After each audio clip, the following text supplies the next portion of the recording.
Okay, what's your favorite song? White Christmas.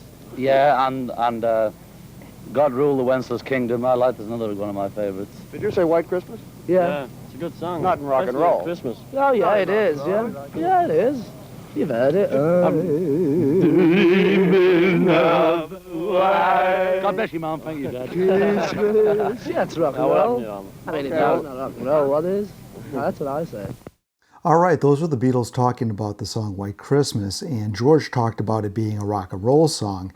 And I can understand where he was going with that, because as rock and roll was starting to morph, and nobody morphed rock music more than the Beatles, they could see that song White Christmas falling into what they viewed as rock and roll music.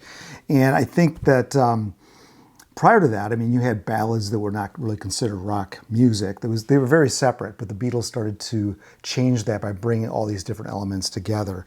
And I wanted just to play that for you as I talk about the great song White Christmas, which I think is one of the greatest songs ever written. And it's certainly the biggest hit. It has sold over 50 million copies worldwide since it was released in 1942. And if you count the cover versions, it's over 100 million copies. So easily the biggest hit. And just one of the best songs. And I'll tell you in a moment why I think it's one of the best songs, but it has to do with how Irving Berlin, the writer, really approached music. First of all, it was written for the movie Holiday Inn, which came out in 1942. I'm sure many of you are familiar with the film, starring Bing Crosby and Fred Astaire. You'll have to sing for romance. I'll capture her heart. I'll capture her heart. Singing. Dancing.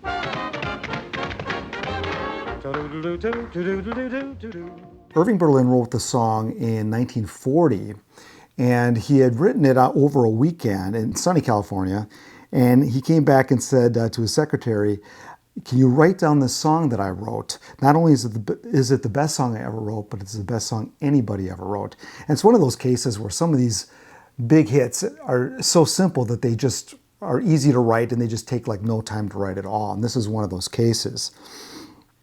Now, Irving Berlin, his background, he was a Jewish immigrant and grew up in poverty and came to New York, and through one thing or another became a very talented songwriter. And by the time 1942's version of White Christmas came out, or Holiday Inn, the film, he had been around for a good decade and was already very popular. And he had written hits like Putting on the Ritz, Anything You Can Do, I Can Do Better, There's No Business Like Show Business, and Blue Skies. So when he came to write this film, he was already rather seasoned. And one of the things that a lot of people don't realize about Irving Berlin, because they consider him one of the greats of all time, he was not really a very talented pianist or a good musician. He couldn't really read sheet music well at all. And his songs were typically tailored in the American vernacular, and they were always aimed at the average American, which is where he felt had the soul of the country. So if you think about White Christmas, it's simple, it tugs at the heart, and it's a song for everybody that everybody can relate to. So that was really the strength of Irving Berlin. And come to think of it, that's one of the strengths of the Beatles as well. The first public performance of this song was well before the movie came out. It was Christmas Day in 1941, and Bing Crosby performed it on his radio show, the Kraft Music Hall show. And this was just a few weeks after the Pearl Harbor attack. So this song, White Christmas, always has a very close tie with the World War II era guys, particularly soldiers overseas who were always longing to come home, and the song totally played on those feelings. Now, this song was recorded in May of 1942 for the film, and only in 18 minutes. And Bing Crosby was backed up by John Scott Trotter Orchestra and the Ken Darby Singers. Now, one of the things that I kind of forget, when songs were released back in those days, you didn't have record albums. What you had was, well, you kind of did. And I'm going to give you an example here. This isn't the actual album. The original was called Song Hits from the Paramount Picture Holiday Inn. And it came kind of in an album like this. This isn't a Dick Contino album. And the reason it's called album is because these old collections were essentially 78s singles that were collected into a booklet or like a photo album. So that's where the term album comes from, and that's what we're saddled with and use to this day. Now, one of the things that the songs from Holiday Inn, and here's one of them, This is White Christmas right here. These songs were released in this booklet in July of 1942. So the first hit out of this collection of songs was Be Careful, It's My Heart. Now this is a song I never really liked, but White Christmas was just one of 12 songs within this package. So it wasn't until October of 1942 that White Christmas hit the #1 spot. It was #1 from the last week of October all the way through the second week of January of 1943. Now, this was only Bing Crosby's third album of collected works. He'd been around a long time and been doing singles, but he only had singles compiled into 3 albums prior to this. So this was the third, actually. So it's kind of special. It's kind of, I wouldn't say early. This is when he started launching his film career. He was already a huge musician. He was originally a drummer, actually, and as he grew and stepped up to the microphone, and through the whole decade of the 30s, he got very huge.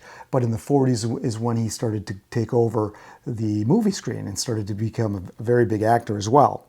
Well, let's give this a listen here. I've got an old record player here that I want to pull out. One second here. All right, we'll just put this on the record player here.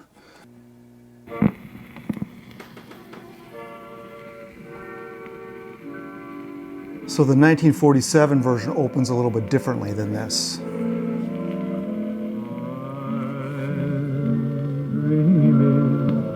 Of a white Christmas,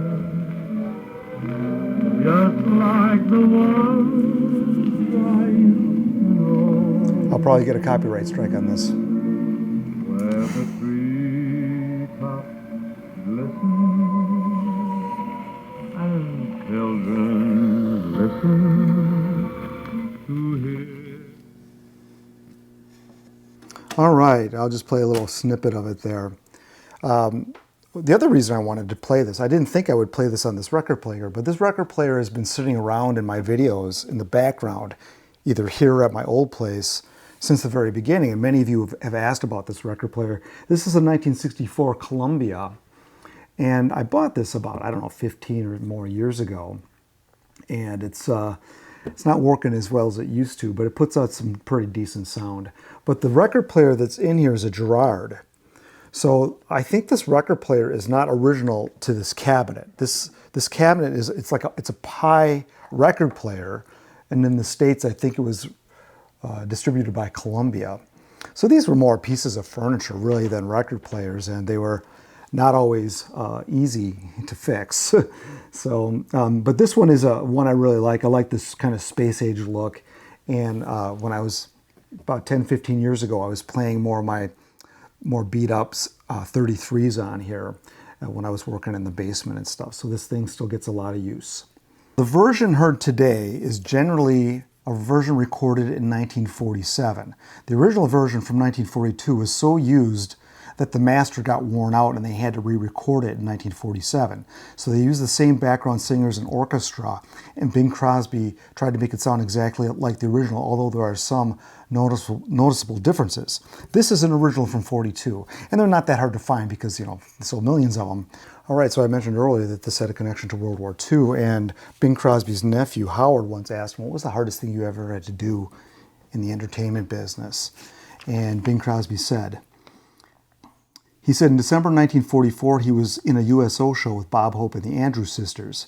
They did an outdoor show in northern France.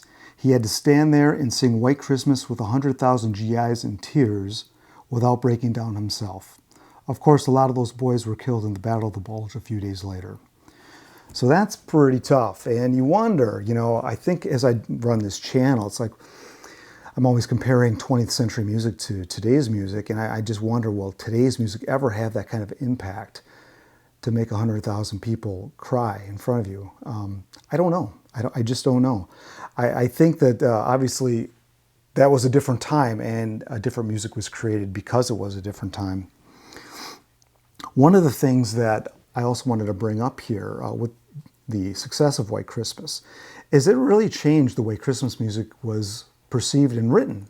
Prior to White Christmas, Christmas songs were generally, it's a Christian holiday, so you had all these traditional songs that were always sung at Christmas, but it was not really looked at as a demographic to sell Christmas music. You had some hits before that, like Rudolph the Red-Nosed Reindeer was a hit in the 30s, but generally it wasn't until White Christmas that it started a whole flood of Christmas writing. And for the next couple decades, I would say up until 1960, you had a lot of wonderful Christmas music written, and it was a big part of selling music at the end of the year. So White Christmas is one of the great songs ever written, and I wanted to just share a little bit of the history of that song with you here on Pop Goes the 60s, even though it's a little bit outside of my decade that I usually talk about. So I want everybody to have a Merry Christmas, have a great holiday season, and we'll see you back here on Pop Goes the 60s. Christmases be white.